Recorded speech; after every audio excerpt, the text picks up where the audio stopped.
Oh, my bad. I tossed your wallet in the sewer. My brother said, smirking after I refused to loan him $15,000. Dad just shrugged and said, you should have been more careful with it. I stayed quiet. That wallet had over $2,000 in cash. That night, I didn't yell. I just made a few silent changes. By 6:15 a.m., his car was gone, his bank was frozen, and his girlfriend was on the porch crying. Can you believe someone would laugh in your face, then casually drop your entire life? Your wallet, your money, your ID, right into a sewer grate like it was some kind of hilarious joke? That wasn't just an insult. It was an act of pure, cold betrayal, and it wasn't the beginning of my pain, but it was absolutely the breaking point. Honestly, if you'd asked me a year ago if I'd ever completely cut off my own family, I would have said there was no chance. I believed in loyalty, in those unbreakable family ties, in endless second chances. But when someone grinds your dignity into the dirt, and your own father just shrugs like you deserved it, something inside you utterly shatters. That morning, I didn't scream. I didn't cry. I just made a decision. And by the time the sun rose, everything was already in motion. His car, his bank, his girlfriend. One by one, it all came crashing down. But let me start at the beginning. Because if you don't know who I am or what kind of family I come from, none of this will make a shred of sense. My name's Jake. I'm 31. And for as long as I can remember, I've been the responsible one. And trust me, that's not a compliment. It's always felt like a curse. I was a quiet kid who never caused trouble, who brought home straight A's, who basically just tried to disappear at the dinner table so Dad wouldn't blow up. My younger brother, Tyler, though, total opposite. He was a golden boy. The boys will be boys. Excuse personified. He crashed Mom's Camry when he was 17, sneaking out to meet some girl, and my parents just covered the damages like it was no big deal. Meanwhile, when I accidentally scratched a neighbor's fence with my bike at 12, I had to paint their entire deck in 90-degree heat as punishment. That's the dynamic we had. Tyler messed up, and I paid for it one way or another. I moved out the day after I graduated high school at 19. Scholarship, part-time job at a campus bookstore, and I never looked back. I built my life slowly. College degree, a decent job in logistics, a reliable car, eventually a modest condo. Nothing flashy. I wasn't rich, but I was stable. Tyler, on the other hand, just floated. He tried community college twice, dropped out both times, worked odd jobs, moved back home every 6 months when he couldn't pay rent. And still, my parents, especially my dad, acted like he was some misunderstood genius who just hadn't found his path yet. The crazy thing is, I didn't resent Tyler at first. I even helped him out. A few times. I gave him a place to crash when he fought with a roommate. Co-signed a phone plan. Huge mistake. And once, I sent him $500 when he claimed his paycheck was delayed. Every single time, I told myself, it's just a one-off. He'll grow up eventually. But it never stopped. He just took advantage. Plain and simple. And I didn't truly grasp how bad it was until Mom passed away. That was a year ago. A sudden aneurysm. 1 minute she was texting me a chicken pot pie recipe. The next I was driving 4 hours to the hospital, praying she'd wake up. She didn't. Her passing absolutely shattered me. She was the only real buffer between me and the rest of the family. The only one who saw through Tyler's crap and occasionally, finally, called him out. After the funeral, everything got colder, quieter, and then somehow worse. Dad fell into this weird state of detachment. Not sadness, not anger, just apathy. Like the only person he ever listened to was gone, and now the world just didn't matter. He started leaning even more into Tyler, giving him money, letting him move back in permanently, letting him borrow the car, even though Tyler had already wrecked too. Meanwhile, I was barely hearing from either of them. Unless, of course, Tyler needed something. Which brings us to 2 weeks ago. That was the day he asked me for $15,000. I was at work when the call came in. Dad's landline number. I didn't pick up. 5 seconds later, Tyler texted, "Bro, I really need to talk. Call me SAP." Against my better judgment, I did. And of course, it wasn't really talking. It was begging, dressed up in fake urgency. "Jake, listen, man. I wouldn't ask unless it was serious. I'm starting this auto detailing business. I just need 15 grand to get the van, tools, insurance." I cut him off right there. No, he just blinked through the FaceTime screen like he hadn't heard me right. "Wait, what?" Just like that. I said, "No, Tyler, you've already flaked on 2 jobs this year. You dropped out again. You owe Dad 3 grand already." I'm not giving you $15,000 to blow on some pipe dream. He stared at me, then scoffed. Wow. So that's it? After everything I've done for you? I almost laughed. What exactly have you done for me, Ty? He didn't have an answer. Just hung up. I figured that would be the end of it. It wasn't. The next weekend, I had to swing by Dad's house to drop off some paperwork from Mom's estate. She left behind a few loose ends, accounts to close, insurance stuff. Tyler was outside when I pulled in, leaning against the hood of Dad's car, arms crossed like he was waiting for me. I debated just backing out and coming another day, but I knew that would only prolong the drama. As I stepped out of the car, I made sure my wallet was zipped up tight in my jacket. I always kept cash on hand, an old habit from when I delivered for a DoorDash part-time. And that week, I just hit the ATM to grab rent money for a friend I was helping out. Stupid, I know. I should have had that much on me, but I did. Tyler walked up as I headed to the door. Hey, he said, in that fake, chummy voice he used when he wanted something. I didn't stop. Not in the mood, Ty. He followed me up the porch. Look, I know we had words, but I was serious about the business. I got a guy who's willing to sell his whole kit for cheap, but I gotta move fast. I turned, exasperated. You're still going on about that? I said, no. End of story. He grinned, the smug little smirk that just made my skin crawl. You always think you're better than me, don't you? No, I said. I just think I'm not dumb enough to loan $15,000 to a guy who thinks kid is a business plan. He didn't take it well. His jaw tensed. His eyes flicked down to my jacket pocket. I felt something shift in the air. He shrugged and turned away, muttering something under his breath, and I figured he was done. 10 minutes later, after I'd handed off the papers to Dad, who barely looked up from his recliner, I stepped back out onto the porch. My jacket felt lighter. I checked the pocket. Empty. Tyler. I shouted, turning toward the driveway. He was already walking down the sidewalk with his phone in hand, not even trying to look innocent. Where's my wallet? He turned slowly like it was a joke. Oh, that thing. What did you do? He pointed toward the curb, where the storm drain gaped open like a metal mouth. Whoops, he said, grinning. Must have slipped. I walked over in disbelief, peered down, and yeah, there was, lodged between two rusted grates, barely visible, my leather wallet, the one I'd had for 6 years, the one that had over $2,000 in it. You psycho, I said, barely keeping my voice level. That's my rent. That's someone else's rent. That's my license, my cards, everything. He just shrugged. You should have been more careful with it. I looked back at Dad through the screen door. He hadn't moved. You saw that, right? You're going to say something. Dad didn't even blink. You shouldn't carry that much cash anyway. That's when something inside me snapped. But I didn't scream. I didn't curse. I didn't fight. I just went home. I sat in my car for 20 minutes with my fingers clenched around the wheel, my knuckles white, my throat tight. But I didn't cry. I just started thinking. And by the time I walked into my apartment, I already knew what I was going to do. The best revenge doesn't happen in the heat of the moment. It happens when you let the fire simmer. And mine was just getting started.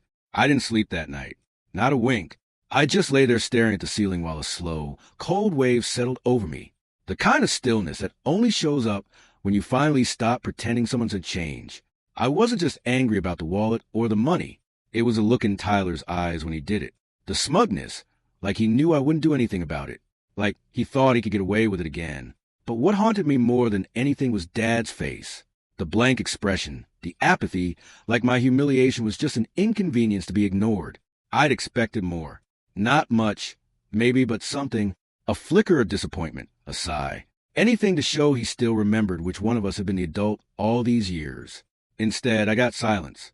That night was when something truly snapped. I wasn't going to be the good son anymore, the quiet one, the peacemaker. I was done handing out olive branches while they were sharpening knives behind my back. I decided I wouldn't raise my voice. I wouldn't fight. I'd just watch. And when the time came, I'd make it count. The days that followed were weirdly quiet. Tyler didn't text. Dad didn't call. I didn't reach out either. But the silence didn't mean nothing was happening. In fact, it was the beginning of a shift I don't think they even noticed at first.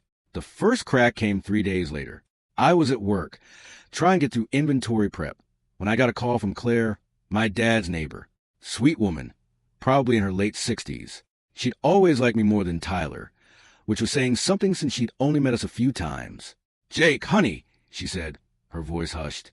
I don't mean to meddle, but is everything okay with your brother? I paused, already suspicious. Why?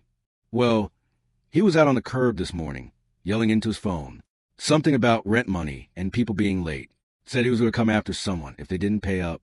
I sighed. That sounds about right. Claire hesitated. He mentioned your name. I froze. What do you mean? He said, let me think. Jake better come through or I swear I'll make him wish he had. I didn't say anything. Jake, are you in trouble? No, I said slowly. But he might be. Tyler, it turned out, had already spent the money he thought I was going to give him. Rented a rundown van from some sketchy guy off Craigslist. Paid for a custom decal. T-Rex detailing. We eat dirt alive. Because, of course, he did. He'd even gone as far as putting down a deposit on a shared workshop space on the outskirts of town. All without ever confirming that I was going to fund it. And now he was scrambling. I didn't respond to his texts. I didn't pick up his calls. But the messages kept coming. You're seriously going to do me like this? Do you want me to fail? You think you're better than me? You've always been jealous. That one actually made me laugh. Jealous of what exactly? The endless debt? The constant scrambling? The complete lack of self-awareness? Then came the voicemail. You better call me back, Jake. I'm not playing. I'll come over if I have to. I played it twice, then forwarded it to my backup drive. The next weekend, I had to visit Dad again. Not for any social reason. There were more estate forms to sign, and a few last things from Mom's storage unit that needed my signature before being released. I dreaded every second of it, but I kept my face neutral and my voice polite. Like always, Dad barely acknowledged me when I came in, just pointed to the table where the forms sat. I signed them in silence. Then I asked, where's Tyler? Dad grunted, something about a business deal. I raised an eyebrow. Did he tell you what kind of business? Dad shrugged. Don't start, Jake. I'm just curious. I said calmly, you know he dropped my wallet in a sewer last week, right? That was an accident. Dad muttered. An accident? He told me he did it on purpose. He was upset. You antagonize him. I couldn't believe what I was hearing. He stole from me. You saw it. And your response is that I antagonize him. Dad's eyes narrowed. He needed help. You're the one with the job, the money, the nice apartment. You could have spared some. There it was. The part they never said out loud until now. The part one always suspected. I stood still for a long second, my hand resting on the back of the dining chair. I looked at my father, really looked at him. The deep lines around his mouth, the vacant eyes, the bitter edge in his voice. It wasn't grief anymore. It was something else, something uglier. I've helped him more times than I can count, I said, my voice quiet. And he's never once paid me back. Not in money, not in respect, not even a simple thank you. Dad didn't apply. I think Mom would have agreed with me. That got a reaction. His jaw clenched, but he still didn't speak. I left without another word. Over the next few weeks, things escalated fast. Tyler's little business collapsed before it even started. The workshop owner kicked him out when the second payment didn't come through. The Craigslist guy reported the van as stolen after Tyler failed to sign the title over properly. And the custom decal? He tried to get a refund. But apparently yelling at a print shop manager isn't the best negotiation strategy. I stayed quiet until one afternoon, about a month after the sewer incident, when the real betrayal happened. It was a Friday. I'd taken a half day at work to meet with a financial planner. I'd recently gotten promotion, and I was finally in a place where I could think about long-term investments. I was feeling good, hopeful even. Then I got a call from my bank. Hi, this is Jenna from Client Security Services. We're calling about a flagged transaction on your checking account. My stomach dropped. Someone attempted to withdraw $4,800 from a branch location about 2 hours ago. They had your name, your account number, and your license. I blinked. My license. That's impossible. It was. I stopped. It was in the wallet. The one Tyler dropped in the sewer. The one he joked about. My voice was flat. Was the withdrawal successful? No, sir, she said. Our teller noticed inconsistencies with the signature, and your account had been flagged after multiple failed online login attempts earlier this week. I didn't make any login attempts. That's what we figured. I drove straight to the branch and reviewed the security footage with the manager. It was Tyler, plain as day, wearing my license like a name tag and try and pretend his signature matched mine. That wasn't just theft. That was fraud. I filed a report, locked the account, changed everything. And then I sat in my car in the bank parking lot for a long, long time. I stared at the steering wheel.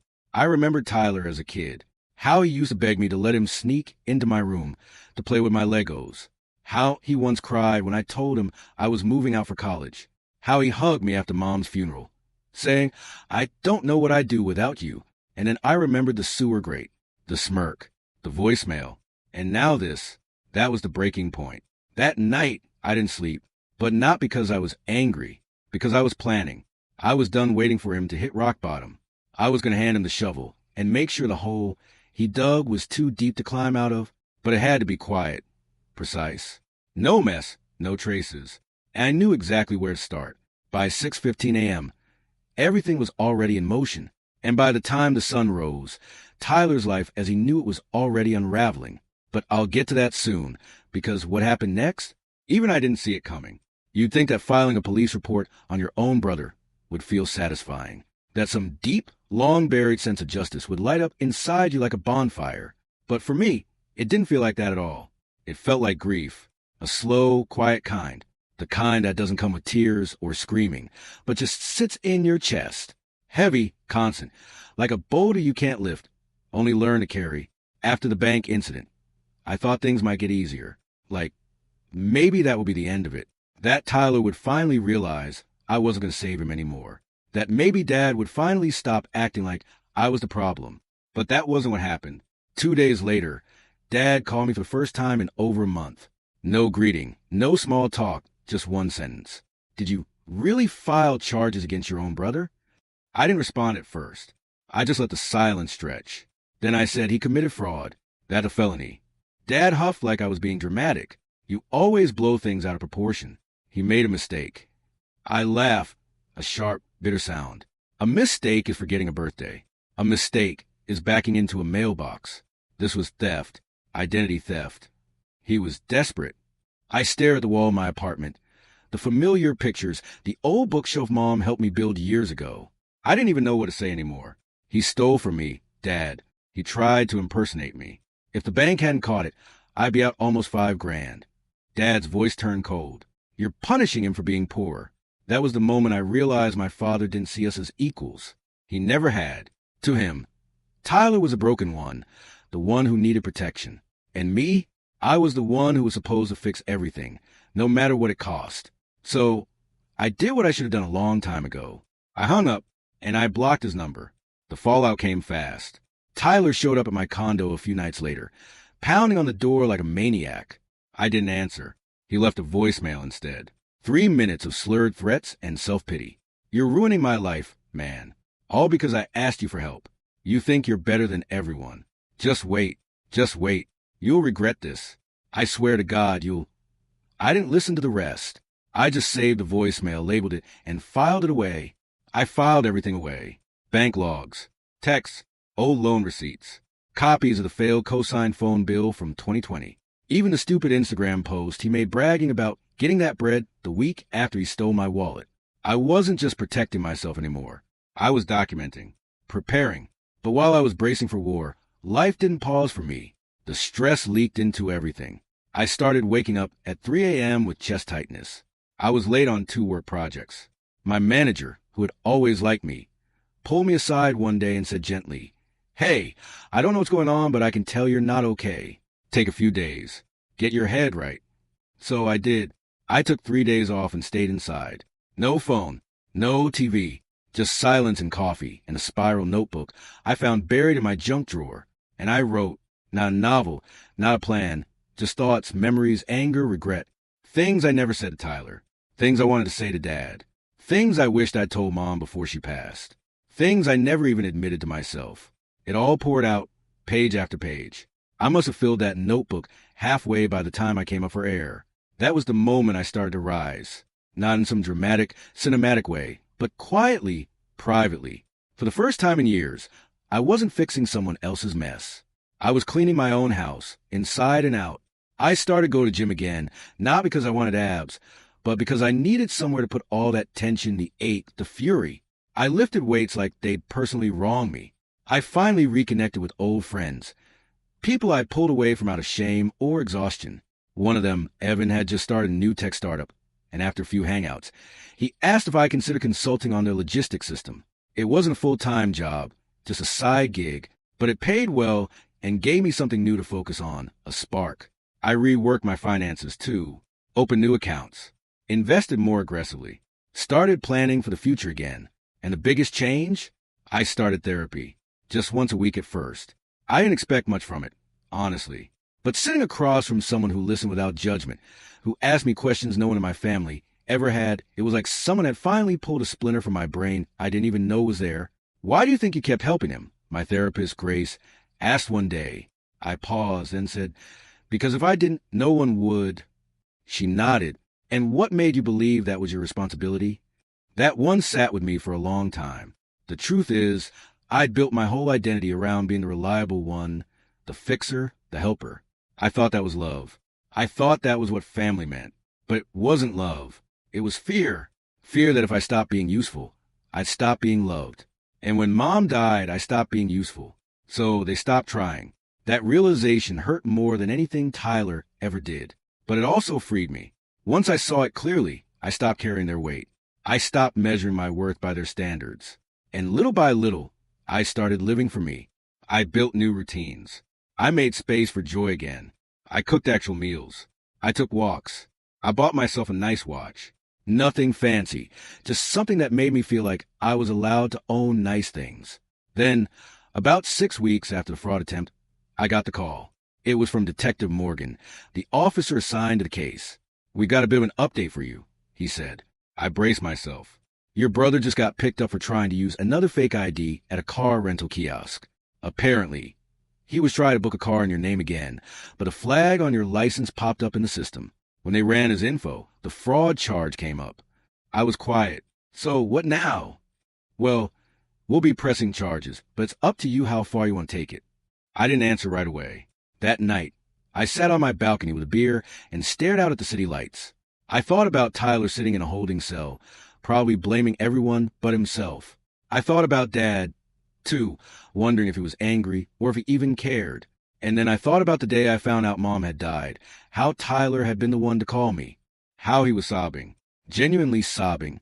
"I can't do this without her," he'd said. And for a moment, I believed him. But the truth was, he wasn't crying for Mom. He was crying because she wasn't there to protect him anymore. And I wasn't going to do it in her place. I called Detective Morgan back the next morning. "I want to proceed," I said. "Understood," he replied. "We'll keep you updated." Things moved quickly after that. Tyler was released on bond, but a court date was set. I didn't attend a hearing in person, just submitted my evidence and statements. The bank records, the voicemail, the footage. My lawyer said it was airtight, and it was. Tyler pleaded guilty to attempted fraud and received 6 months probation and mandatory counseling. No jail time, partly because it was his first formal offense, but the charge would stay on his record. Dad didn't call me once. Not to yell, not to defend him, not even to ask why. That silence, that was the real sentence. And still, somehow it didn't hurt anymore, because by then, I wasn't standing in their shadow anymore. I was standing on my own. A few months later, I got promoted again, this time to Regional Logistics Coordinator. Better pay, better hours. I moved into a new apartment, one with a balcony that overlooked the river. I furnished it with care, bought plants, a decent espresso machine, even framed some of my old notebook pages. Not because they were deep or poetic. Most of them were angry scribbles, but because they reminded me where I'd been, what I'd survived, and what I'd built without anyone's help. One morning, I checked my mail and found a letter with no return address, just my name. Inside was a single piece of paper torn from a notebook. No greeting, no apology, just 4 words. "You never loved me." There was no signature, but I didn't need one. I folded the paper once, slid it back into the envelope, and dropped in the trash. Because the truth was, he was right. I tried. God, I tried. For years I tried. But love without respect? That's not love. That's a leash. And I wasn't wearing it anymore. But if you think that's where it ends, you'd be wrong. Because Tyler wasn't done. Not yet. The next blow came when I least expected it. And it wasn't just about me. It was about someone I actually cared about. And this time, he went too far. Way too far. When Tyler crossed a line from being a toxic brother to a criminal liability, something inside me shifted permanently. The days of playing the reluctant adult in a broken family drama were over. He didn't just betray me financially. He tried to steal my identity, my security, my peace of mind. And now, with him finally convicted of attempted fraud, I should have felt like the worst was behind me. But Tyler never knew when to stop. 3 months after his sentencing, just when life was settling back into something resembling normal, I got a call from someone I hadn't heard from in years. Jake! Her voice was soft, familiar. Ella was an ex. The kind of ex you don't talk about often because it still aches. Even years later, we dated for almost 2 years back when I was in my mid-20s. She'd been everything I wasn't.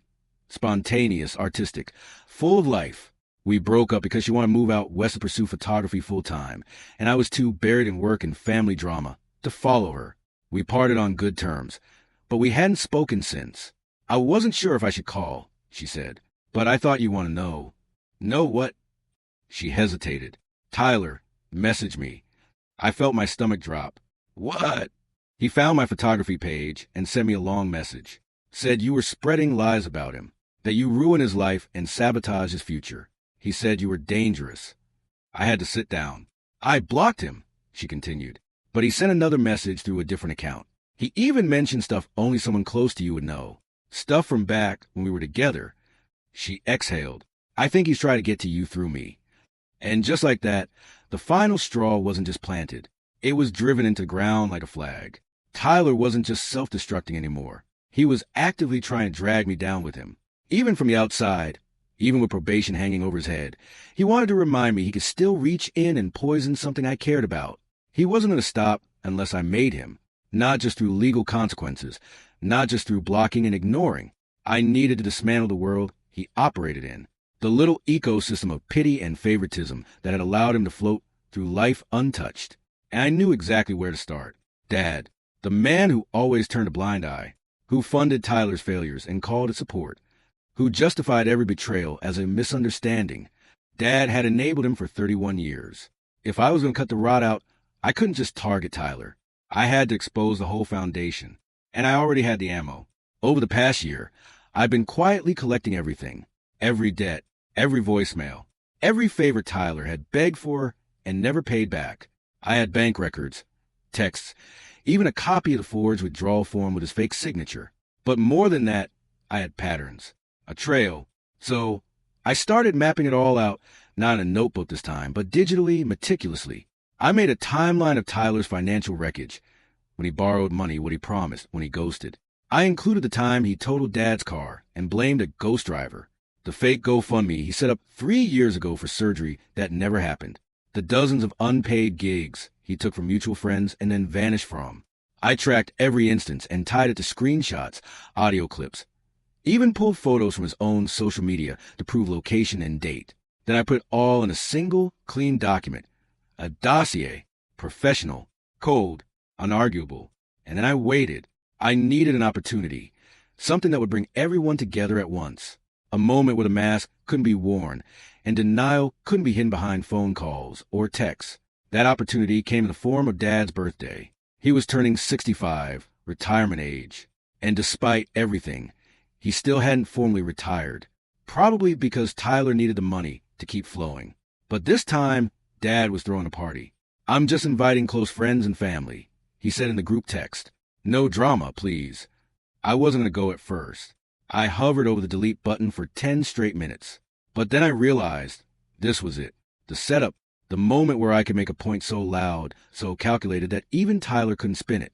So I replied, sure, I'll be there. I spent the next 2 weeks preparing. First, I met with a lawyer.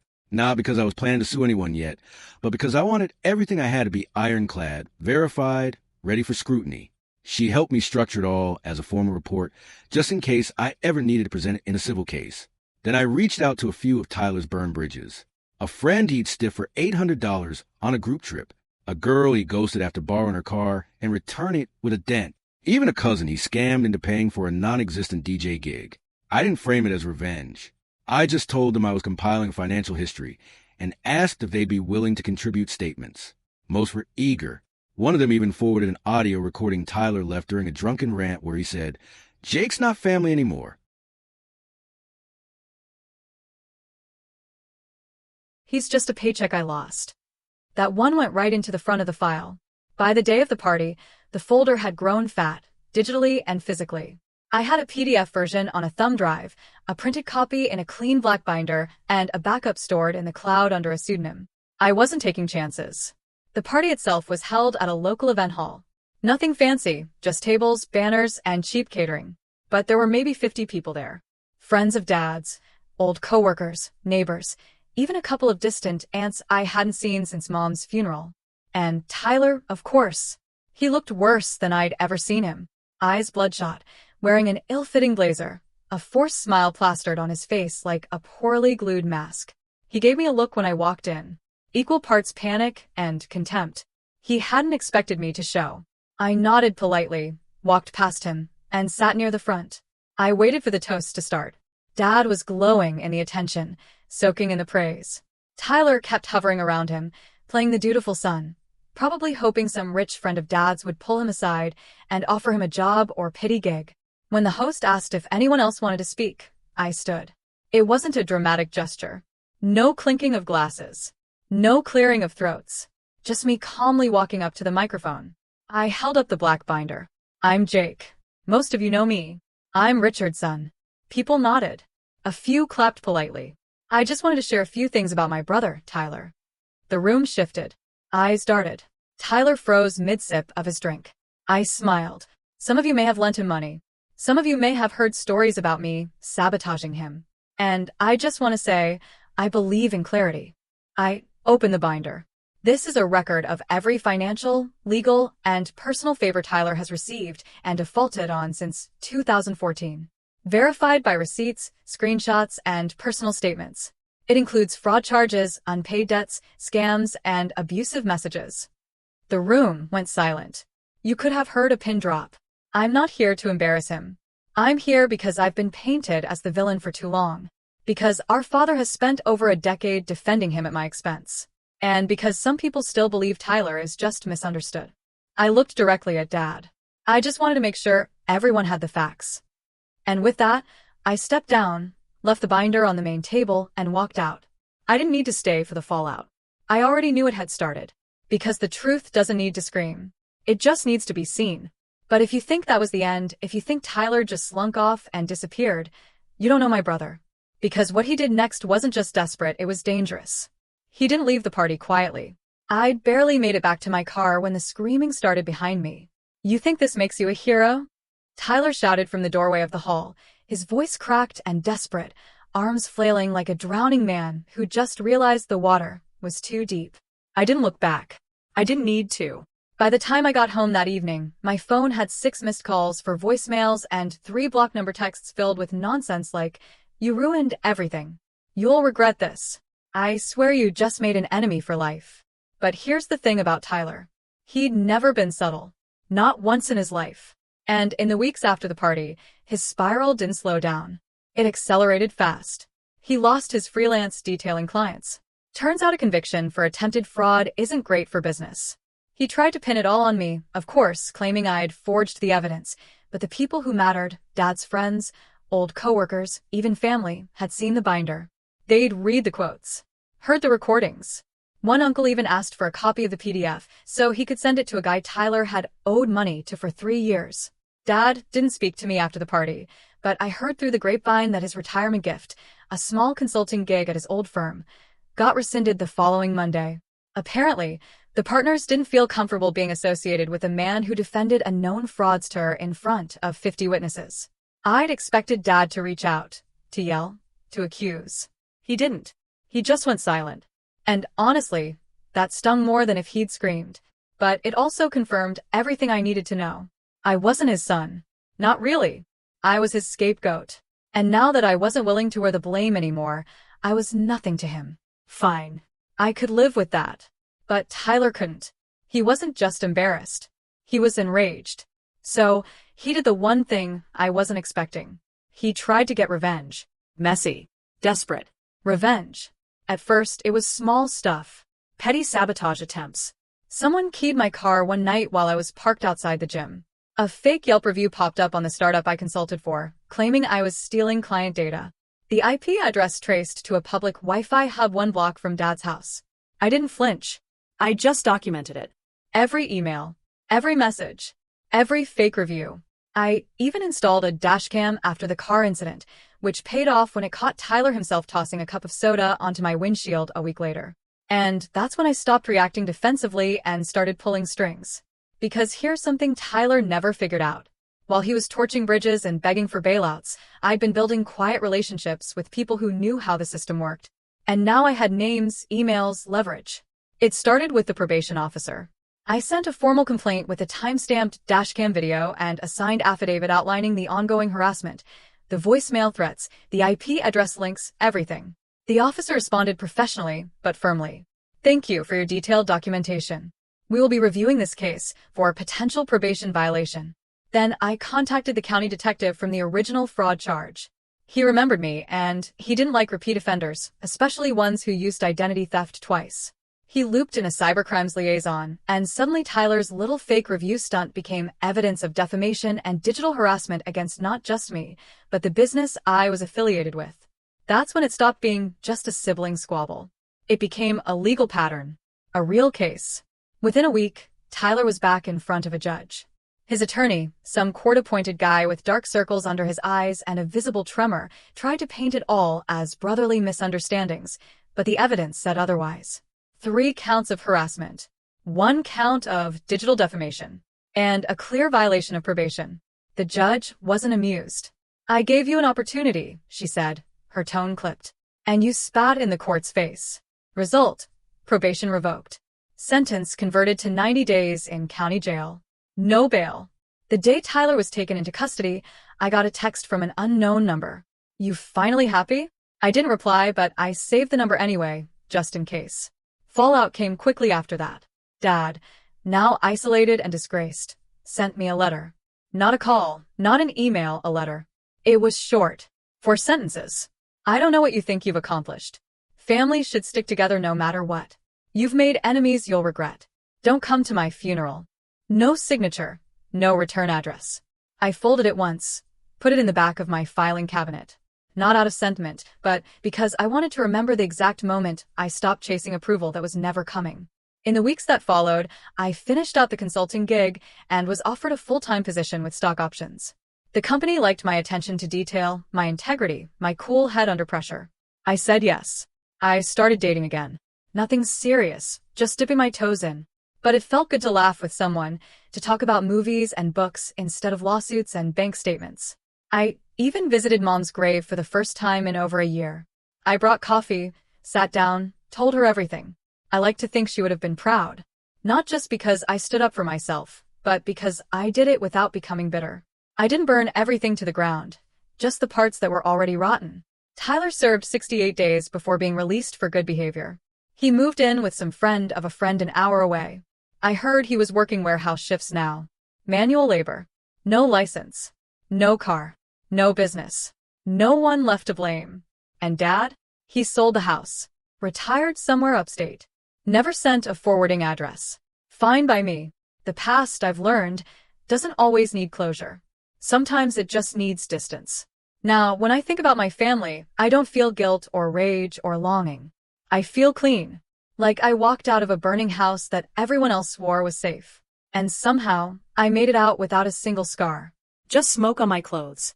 Because the truth is, some people don't deserve your silence, and some bridges aren't meant to be crossed, they're meant to be burned.